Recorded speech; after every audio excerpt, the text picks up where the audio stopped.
Hey guys, it's Scarlett at Build Across, and today I'm going to be showing you how I paint this pumpkin stack. I'm going to go in first with a little bit of white, and I'm going to paint the top pumpkin.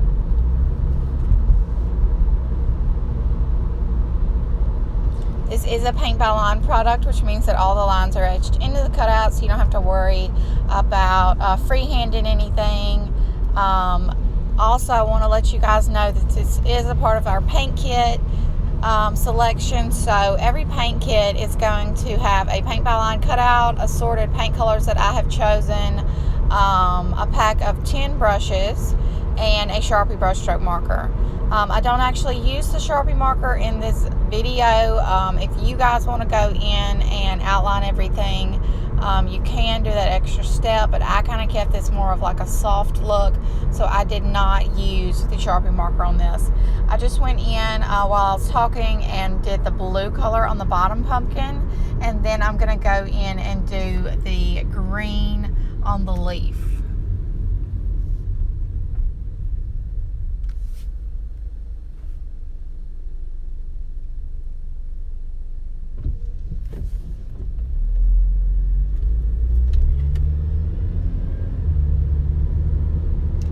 Now I'm just going in with that brown and doing the stem and also the vine. I had to think about what it was called.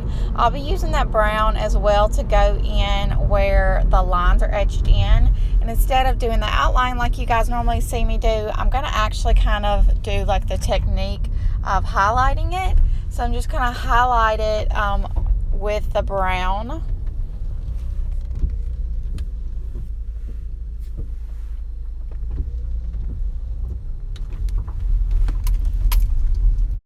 So anytime I highlight or use a highlighting technique, I like to use a round brush.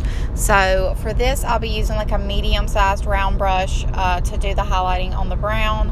And I'll just be using that same brush to go in with the tan color. And with the tan, I'm just going to hit it right over where I did the brown. This is something I do on pretty much all of my pumpkins that I paint. I just really like kind of more the softer look when it comes to these pumpkins, so I don't do the outlining. Of course, if you'd rather do it that way, the marker will be provided, so it'll look good too, but I want to show you guys kind of a different technique. And I'm just going in with a little bit of black and highlighting just around the stem and the leaf, just to kind of give that some separation. And then just here and there, I'm going to highlight on the pumpkin, not do as much as I did with the tan and brown. And after that, I'm done. I really hope you guys enjoyed this tutorial. Hope it's getting you ready for fall, and I hope you guys have a great day.